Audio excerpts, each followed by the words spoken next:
Hello and welcome to another episode of the B2B Leadership Podcast. I'm your host, Nils Vinje, and today my guest is Maranda Dziekonski. Maranda, welcome back to the show.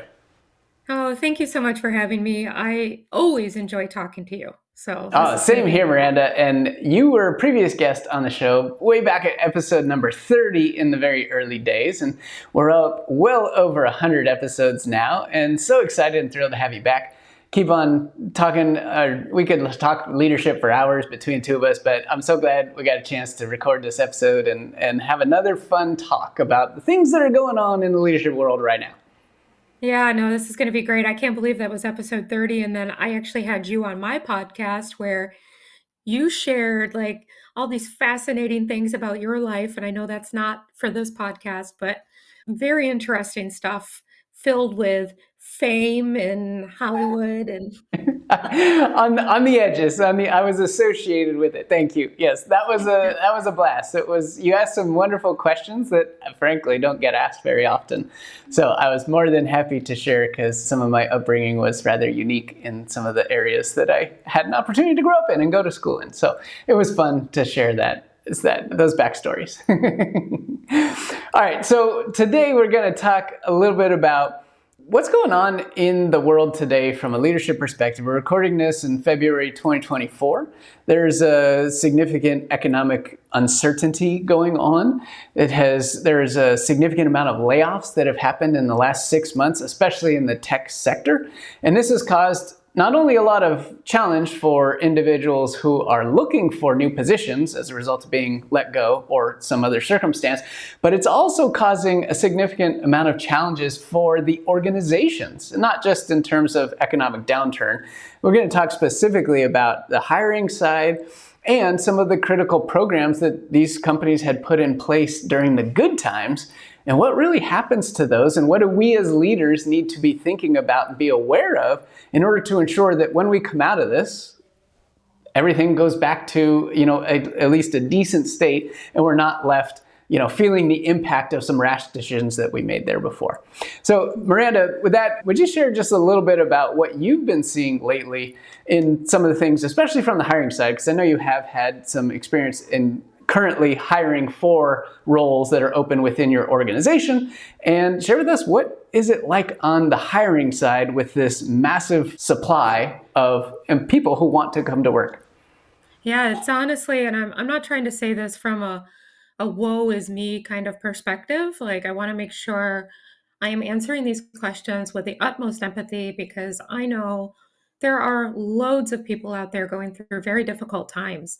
I know some folks who have now been unemployed for well over a year and they're struggling. They're struggling to get their resumes looked at to land even the initial interviews. So I just want to be very mindful and give that disclaimer that by no means is this to underplay the difficulty that is happening in this industry right now in tech in general with, landing interviews and landing jobs. So the net result, though, of the sheer amount of layoffs that we've had in 2023 and 2022, and we're talking hundreds of thousands of folks in tech have been impacted.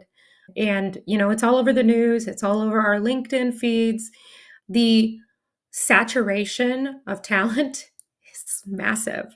If you recall back in 2021, you would post a job, even if you were a well known brand, and you had to struggle to get that top-notch Yeah. talent because it was so competitive.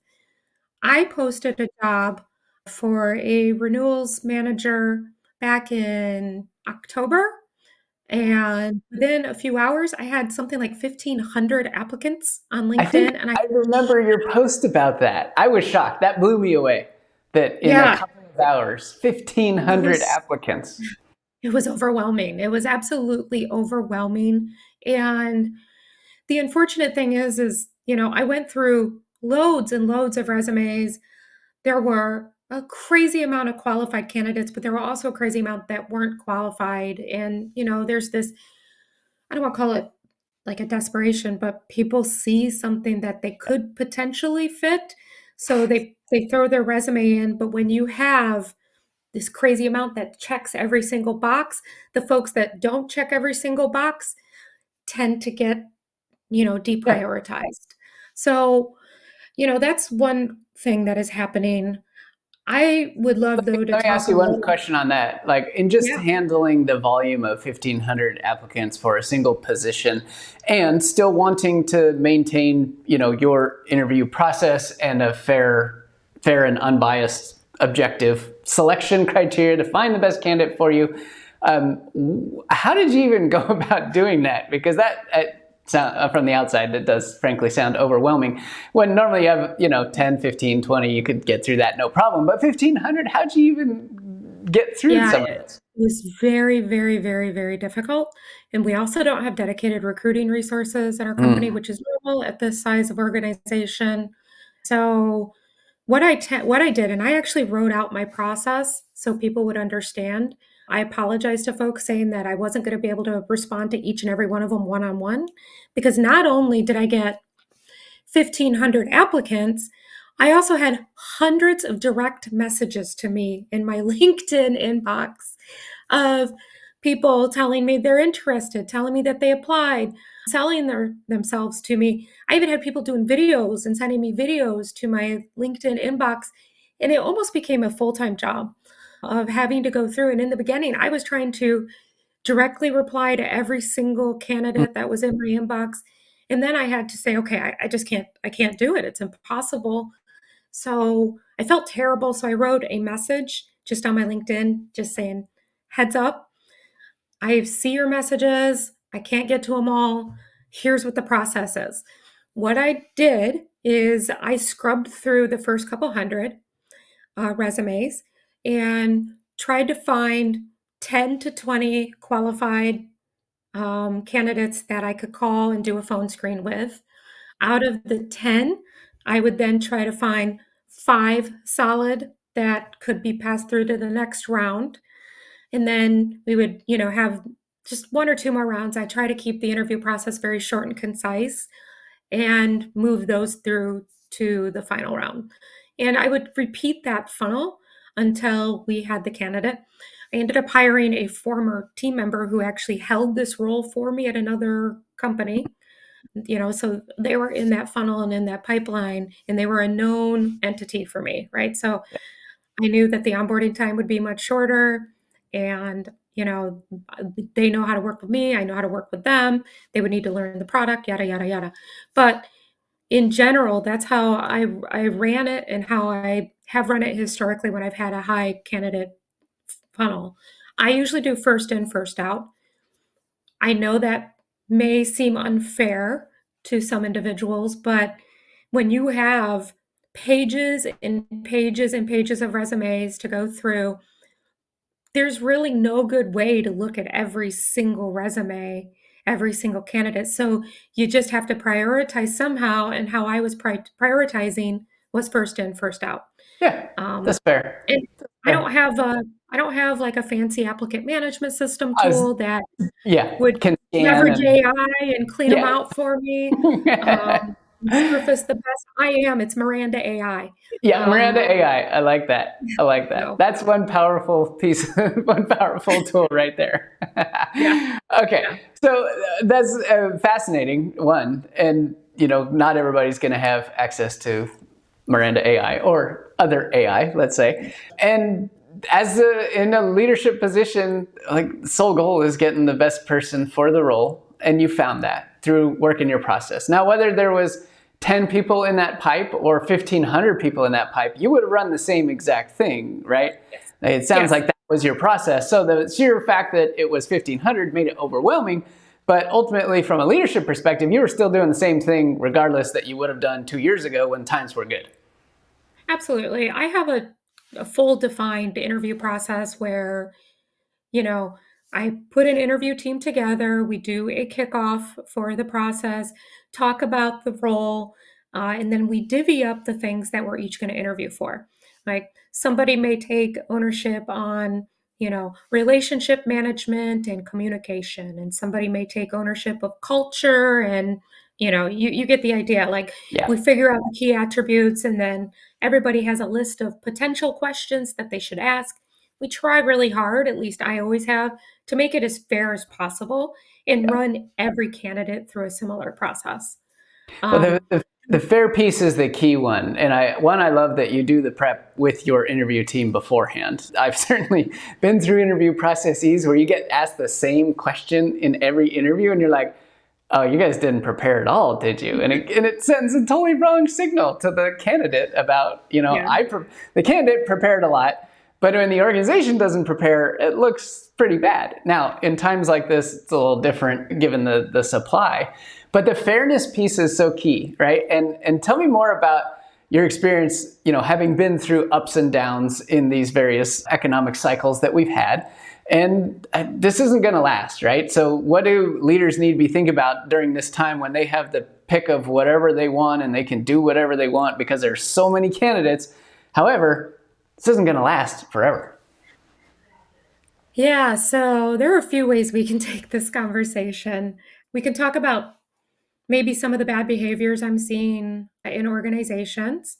We could talk about the internal talent management. I actually wrote a post about that yesterday or the day before about having like C players and you got to level them up or they got to go, right? This is another thing that management should be looking at right now.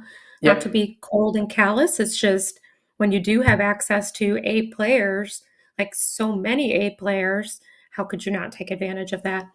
I think where I want to start though first is the bad behaviors that I'm kind of seeing go on in the industry. And many people that I know that are interviewing are experiencing a lot of these bad behaviors, and this will catch up to people. Yep. So, one is interviewing and ghosting because Mm-hmm. people are so overwhelmed, they don't get back. And then the candidate just never knows where they stood or what happened. Even at the initial phone screen, if that candidate gave you time, showed up for a phone screen, they're not the right person, just don't just ghost them. That is the worst. They will remember that. Yep. They will remember your organization, even if it's like a bad actor that's doing the phone screening and they're ghosting. They're going to remember your organization, and especially in customer success, words gets around. People remember. It's a small Um, community. Very small community. People talk. Other things that I've seen happen is people, like, extending the interview process because they wanna make sure they're getting the best candidate because they have so many to pick from. That is also I would put that in bad behavior bucket when it extends past a certain period of time. It should not take you 2 or 3 months to get through an interview process. Just Yep. absolutely shouldn't, but it is for a lot of folks. A lot of candidates are going through crazy interview processes. In 2020, 2021, I should say, we actually saw a big correction where the employers were hiring in record time because they knew if they had someone that was solid, they needed to get them through that process quicker, they could lose them. Now Yep. they've just flipped their mindset and said, well, we have all of these candidates. It doesn't matter if a few pull out, they'll wait. We can take our time. Whether it's deliberate or not deliberate, the message you're sending to the candidates is that you don't care or about them, their time, or value them. You don't want to start in a long-term employment relationship on that foot. People will remember that. People also like there are people out there that are really hurting, really hurting and are struggling with mental health because they don't know if they're going to be able to make their mortgage payment, Mhm. how they're going to feed their families. And I see people being strung along for 2, 3+ months in an interview process. It's crazy. Ag- Um, Agreed. The I was working with somebody recently, and they shared some of the. I was coaching them on part of their interview process, and they were asked to do a presentation, and I was asking questions about where this was in the interview cycle, and I was blown away by the fact that this level of depth of request from preparation, from presentation, from the whole package that they asked this candidate to do was very early in the process. And so yep. they phone screened and then they said, oh, here's a bunch of data, do this analysis, come up with all this stuff, it was taking roughly in the probably 6 to 8+ hour range. And that was only to get to the next stage, which was then the phone interviews. Right. And I was like, that's ludicrous. It doesn't make, there's no point. And somebody somewhere said, oh, well, we have so many people. Let's weed them out first by making them do all this work. And it's like, no, you can figure that out if you ask the right questions. You don't need to make people jump through endless see where the hoops. logic comes in from the Yeah. employer side. But there, again, I'm just going to put that in the bad behavior bucket Yeah. because you're asking somebody to go above and beyond as you would do as if you were a candidate, right? If I had an employer, I just met them on the phone. It's like dating, right? You're like, hey, do you want to have a coffee? You show up and then the person proposes marriage, right? It's like you're moving too fast. And it's just kind of disrespectful of their time. I was going to bring that up. Some of the projects that I see these candidates having to do blow my mind now. Yeah. Like Yeah. I was just shocked. I've seen some very complex data analytics projects. I've seen very robust like business reviews, not just your standard give me a template, but give me a business review on my product. They're a candidate. They've not even been through your training. Right. I just interviewed and hired a CSM recently. They accepted today, and I did it on the down low because I didn't want to be bombarded with a boatload of applicants.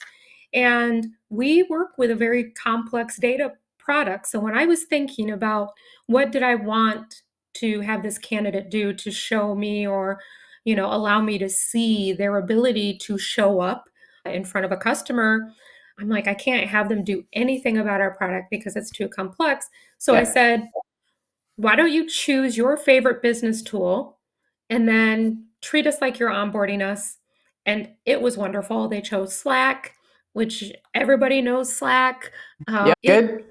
it allows them to be their best selves when they Yeah. show up, but Right. still give me the snapshot into how Yeah. they handle like those high stress situations, right? Because That's look, it.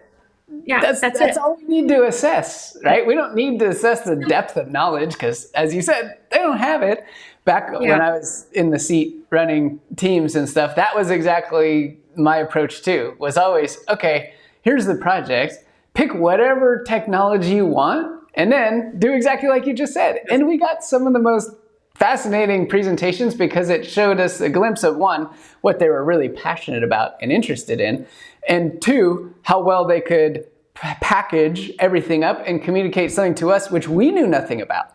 Oftentimes, right. like they picked something that the group of us who were in the audience just didn't know. Like we weren't familiar. Slack is awesome. Everybody knows Slack. But there were some things we told them anything technical is cool. So we had some very, very unique presentations on stuff that we knew nothing about. And if we could walk away from that saying, I learned something, then that was a really great sign that that person could, articulate complex things in a way that people who didn't understand it, which was kind of like what our customers were at the time, they would do a very good job with that. And it was really, really cool. So that's awesome. I really think that if employers are giving these candidates things to do that are going to take them more than an hour or Yeah. two, they Yeah. should pay them. They should pay them. Yeah, Like, so this one that I was telling you about before, I literally got almost crossed my mind.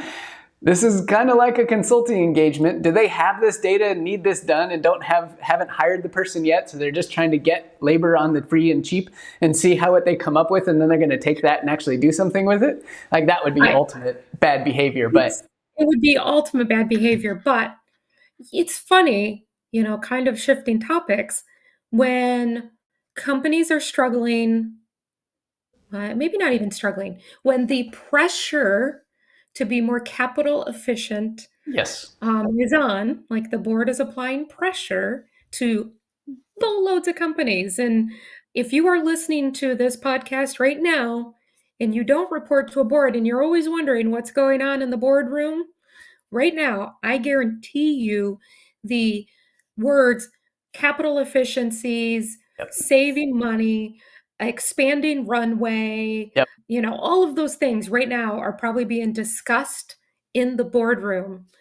And what I find is when that kind of heat ramps up, sometimes I'm going to stop saying bad behaviors, but choices that otherwise wouldn't be made are made. Yep. Um, and I think that's a lot of what people are feeling. Yeah. There's a lot of things being cut, a lot of programs being cut, all of that stuff is happening right now. And resources are tight. So, all the layoffs that have happened, that work is still there, and Yeah. that then gets spread around to all the folks that are still there. Yep. So the workload hasn't gone down, and in many cases, the workload has gone up. Oh, Um, 100%. I think the phrase of, well, certainly all of 2023 and carrying on into 2024 is do more with less. And it's like, yeah, well, in certain areas that might be okay, and in other areas is definitely not okay when it comes to mental health, when it comes to just having a life, when it comes to doing something beyond what your day job is. So, Miranda, what are some of the programs and things that you've seen cut that are having a more adverse impact than we would like, even though we know where the pressure is coming from? the first one that, look, I led HR before, so I was at the center of this. I know a lot of people know me for customer success, but you know this, Nils. I also had HR for many years. The first one that I've seen cut a lot is the budgets for DE&I programs. Yep. Quite frankly, I've, we made tremendous progress in 2020, 2021 with Black Lives Matter movement and various other movements that, poked up then. And I have seen a lot of folks that are near and dear to my heart and that I'm close to who were leading DE&I programs lose their budgets, lose their jobs. It's sad and it will, pardon my language, bite us in our asses down the line. Yep. Like Agree. 100% we agree. can't Changes touch like the this can't progress. they Yeah, can't not have an impact. Just like they weren't present for a very long time and it had a significant impact. And then they were yeah, present for a brief blip. And now if they go out, we're going to end up right back in the same place, and history absolutely will repeat itself in some form or fashion. absolutely, Unfortunately. absolutely. Yeah. Other programs that I have seen cut, learning and development.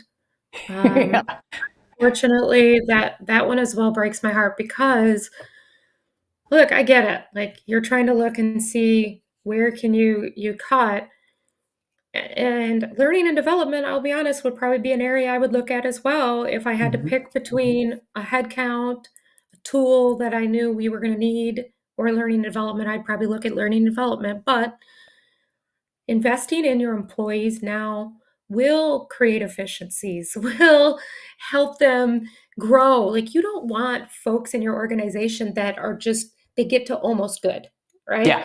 Yep. You want folks that get to good and go to great. Yeah. If you have folks that are just almost good, you're going to be constantly chasing efficiencies. You're going to constantly be chasing how do we improve our bottom line? How do we improve our revenue flow? Investing in folks' knowledge and helping them grow and get better every day, organization, quite frankly. Oh, and it impacts every single person inside your organization, right? Regardless of where the budget was allocated beforehand, if it was primarily in the leadership ranks or if it was across the board or stipends or whatever there was. I feel this one across the board. And I have conversations with people every day talking about the leadership MBA. And some people, are not in a position to fund things for themselves. And so they are tied to their company's ability to support them. At this point in time, there's very little of that going on. And Yeah. my advice to them, and always my response, and this has been true for me for the last 15 years, is there's only one chief that can make the call, right? You and I talk about this a lot, being the CEO of your career. And Yeah.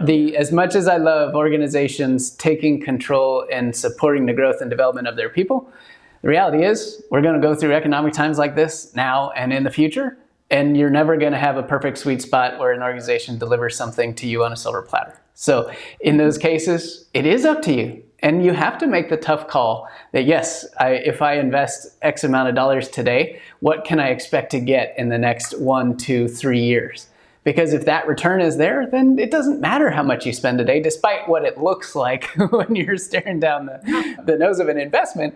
The reality is you got to take a little bit longer term view. And I think organizations do too, right? Like, yeah, you're cutting costs, but at what expense? What's going to happen in 1 year, in 2 years, and 3 years down the line when you haven't spent a dime on developing any leader in your organization, and more than half of them have been leaders for less than 2 years? Like, Yeah.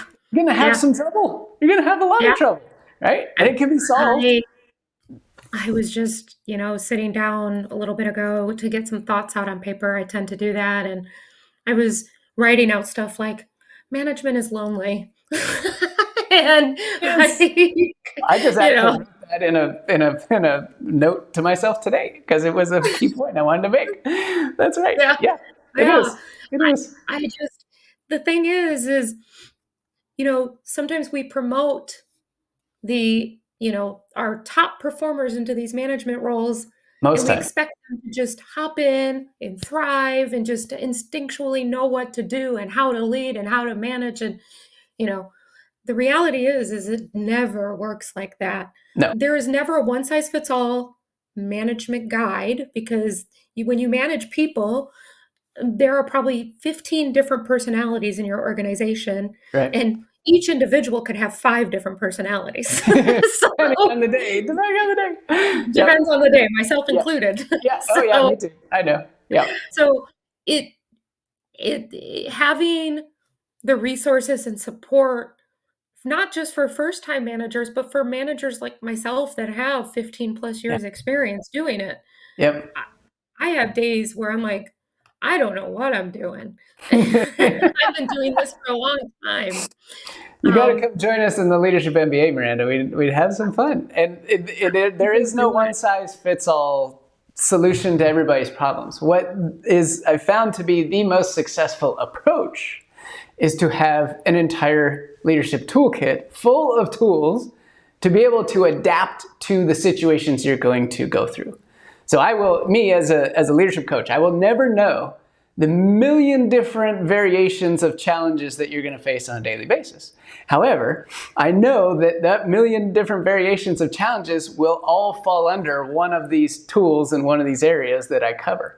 And if I can empower leaders with toolkits, even everybody from early stage and the most recent cohort, we had people who had been in leadership positions for 25 and even 30 years, went through the program and came out glowing saying, I have been through so many leadership trainings and I never learned any of this. This is actually dramatically helping me.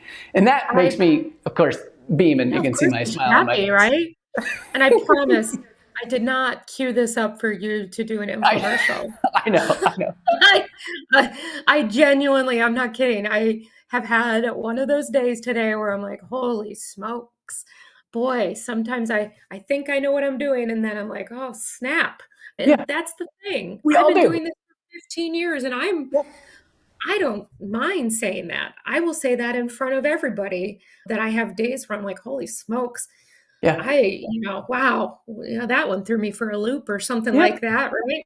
Yep. Think about the newer managers, though. Would I have said that out loud 15 years ago? No way. Oh, now it's not that I don't care. I do care, but I'm also more real about life and understanding that things are nuanced, and it's never what A or B. It's usually, somewhere in the middle. And it's also never done. Right? There is no, I've been doing this for 15 years. I've been doing this 20, 25 years. I'm done. Well, if you think like that, you are done, literally and figuratively. You're not going to learn anymore. If you're not learning, you're not growing. So regardless of what level you're at, everybody should always be thinking about, how can I acquire new tools, acquire new skills, improve in whatever area. It doesn't only have to be in leadership. It could be anywhere across the board in your life you want. Totally. And I will say, when I was running HR at a previous company, I had folks from every generation, some that were born in the 1940s, believe it or not, late 1940s, all the way up to Gen Z.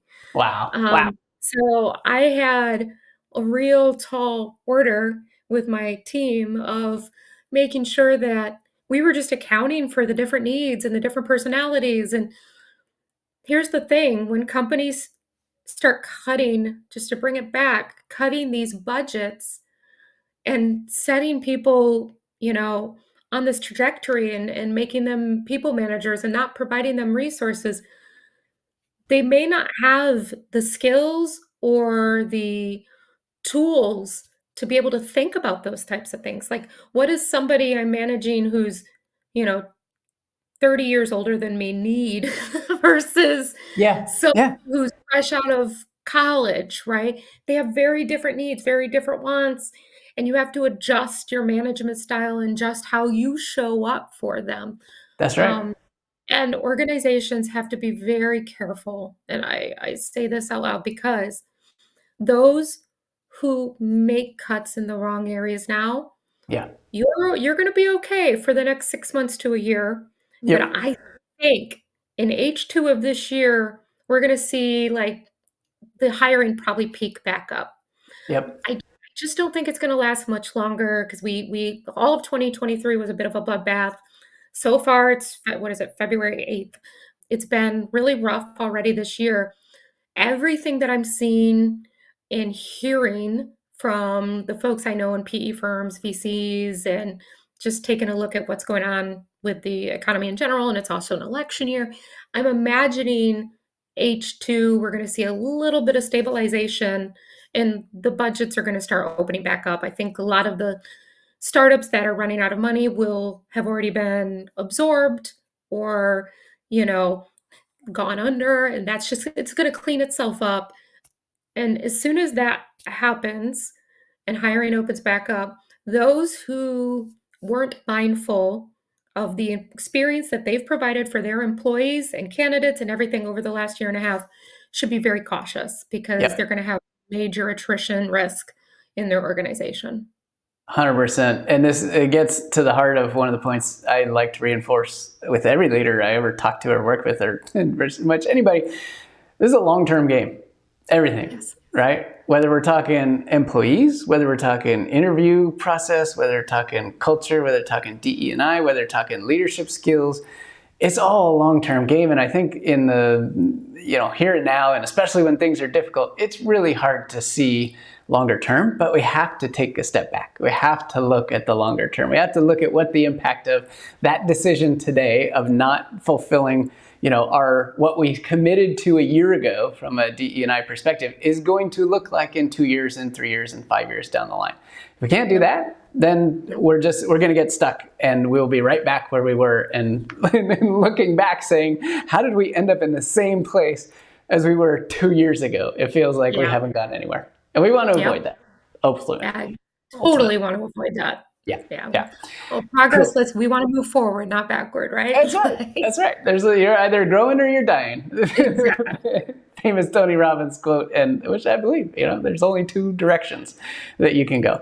All right, Miranda, it's been an absolute pleasure. We could keep talking about this for days, I think, but we'll wrap it up here and look forward to having you back in the future again, talking about all kinds of fun leadership topics. Thank you so much for your time and insights and sharing with us what you're seeing in the world right now. Yeah, let's do it again in 2026 and then talk about everything that unfolds in 2025 as an impact to what happens in 2023 and 2024. Deal, 100%. This podcast will still be rolling. We'll still be friends. We'll still be rolling. We will do it. We will absolutely tie that bow. And everybody heard it first. We got a couple years to go, but we're taking the long-term view. Like that's a perfect example. Let's plan a podcast in 2 years from now to talk about what happened over this time. That's a perfect example, and I love it. Absolutely on board. All right, Miranda, thanks so much. Thank you.